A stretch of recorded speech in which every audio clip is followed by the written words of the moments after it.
Bismillahirrahmanirrahim. My dear brothers and sisters, Assalamu alaikum rahmatullahi wa barakatuh. So this is part 8 of my video lecture on state territory. In part 7, I was discussing about the totally uninhabited territory.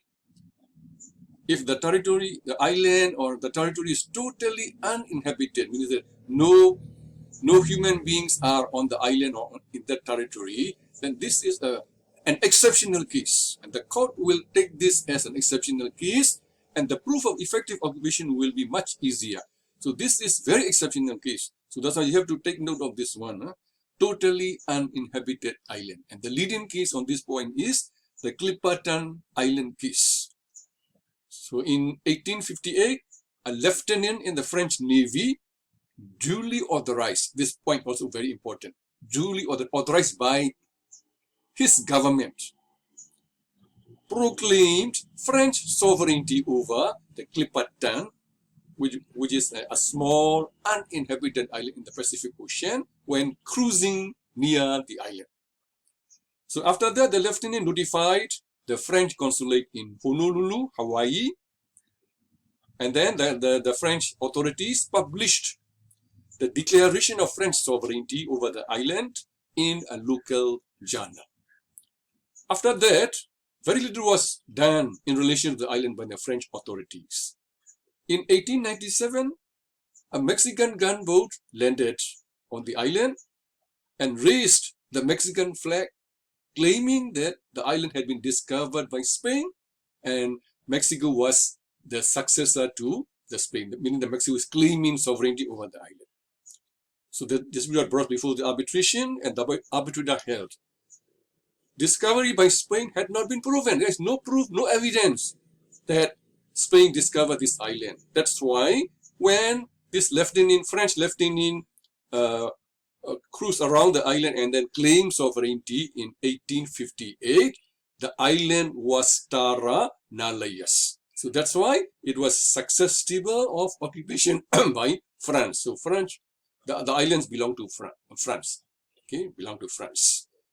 So now this is the quotation from the arbitral award. So the very often quoted passage from the award.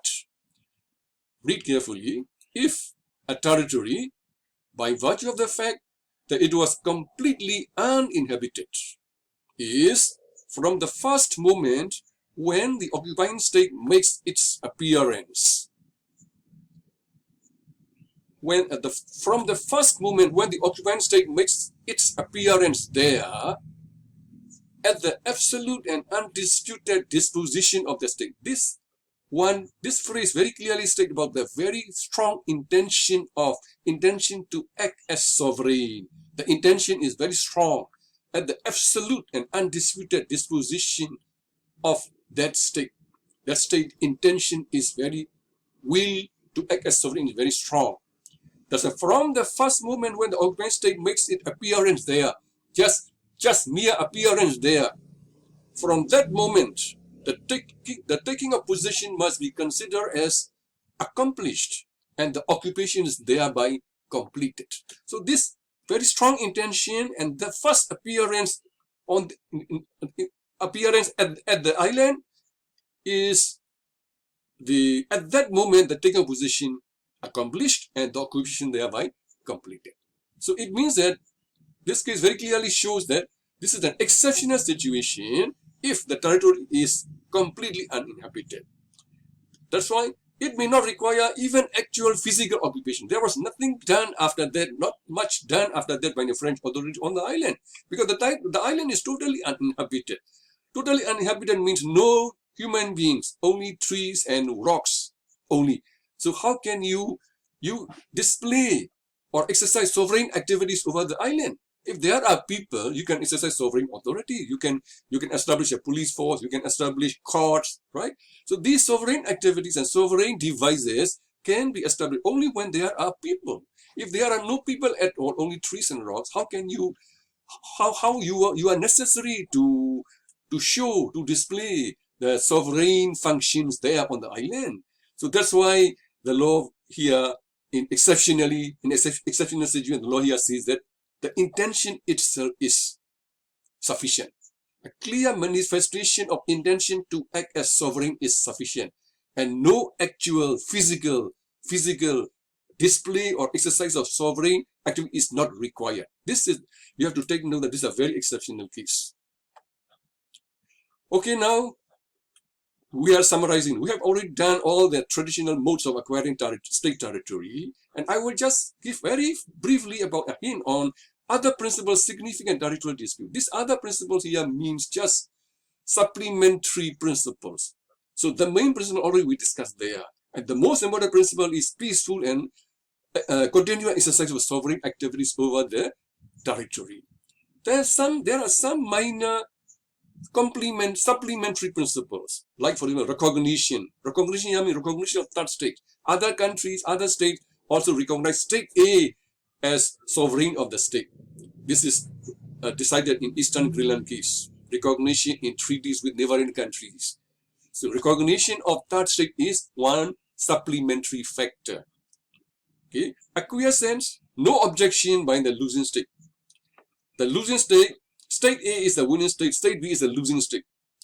If there is no objection at all by state B of the exercise of sovereign activities by state A, then we can say that there is acquiescence on the part of state B. So this is a very good factor for state A to win the case. Estoppel also sometimes plays a role in territorial dispute.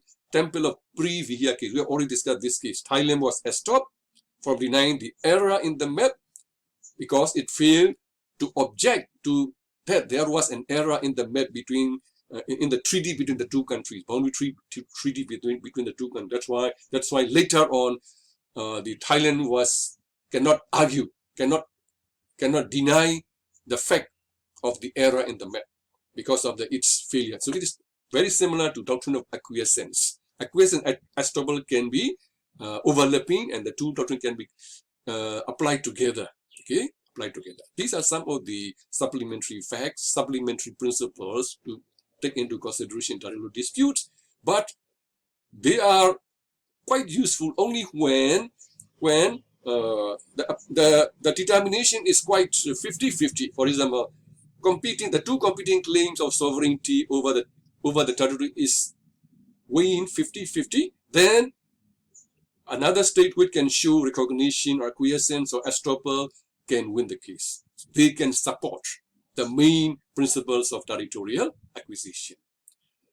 Okay, another important point here in territorial dispute is territorial sovereignty dispute is right to self-determination. Right to self-determination. I have discussed in detail this right to self-determination under subjects of international, the previous topic. Please read again. And what is the role of right to self-determination in territorial acquisition? And you know very well that people under colonial rule or foreign domination can enjoy the right to external self-determination. What is the implementation of this right? They can establish their own independent sovereign state. And then the right to self-determination, the right erga omnes decided East Timor case. And also, it is generally agreed that this right is a rule of jus cogens, peremptory norm from which no derogation is permitted. So therefore, you have to be very careful about this right to self-determination. This right can prevail over any contrary treaty law or customary law on territorial acquisition. This is very important. You have to take note of this. So now I am summarizing all the main points of factors to be considered in answering state territory questions, so that it can help you in your test, assignment question, your final assessment, final examination, answering problematic question on state territory. Then you have to consider this. This is the summary. First of all, check whether there is a boundary treaty or the dispute is between former colonies. This is because of the three-tier hierarchical rule of decision making. If boundary treaty, then the court will decide according to the boundary treaty. Treaty is decisive. And the case is between former colonies, then what principle apply? Iudae positatis juris principle applies. Secondly, check whether the people in the territory are entitled to right of self-determination. I have just discussed about right of self-determination. Okay, so if this right of self-determination, as I told you before, it is a rule of jus cogens. Denying external self-determination is a violation of a rule of jus cogens. That's why this right can prevail over any contrary treaty law and customary international. This is also one important point. These two are important points, preliminary important points you have to take note and consider. And apart from these two important points, in all other cases, you can just apply the traditional modes of acquisition of state territory. Apply traditional modes of acquisition of state territory, and out of the traditional modes, the three most important ones are occupation, prescription, and cession, because conquest is no longer create a valid title.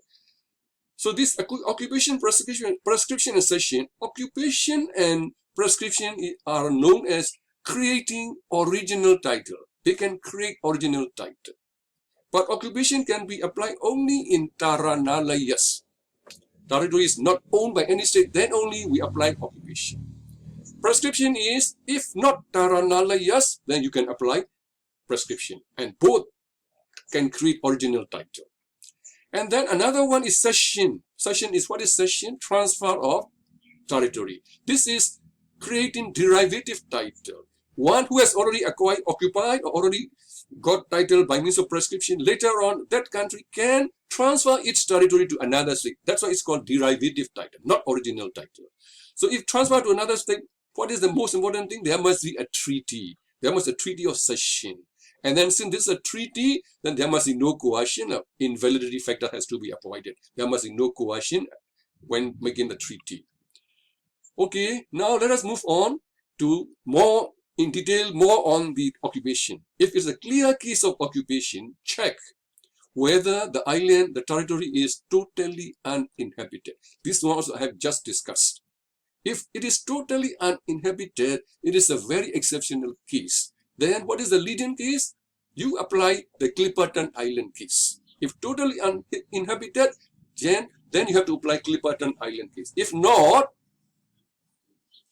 apply as usual, the usual law, the normal law, the two elements of effective occupation. Effective occupation must be effective.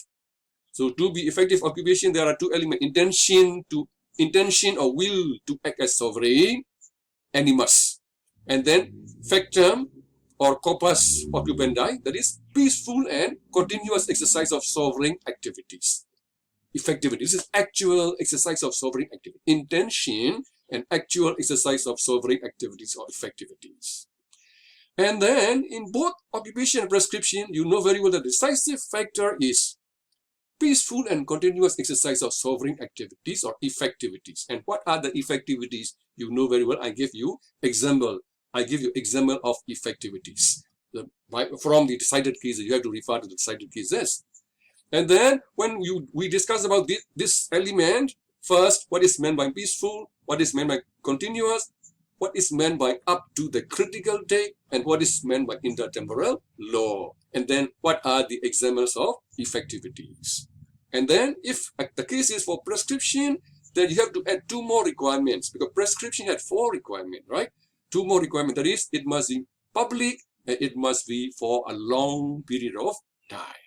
So this is the summary of the main important factors, crucial factors to be considered when answering state territory questions. I think so all of you can understand the topic. If you don't understand, read again and again. So I try my best to explain to you, and you read again and again, that you can understand the law of territorial acquisition or state territory. Okay, and then you will be able to answer both assignment questions and exam questions. So thank you very much, and see you again. Wassalamualaikum warahmatullahi wabarakatuh.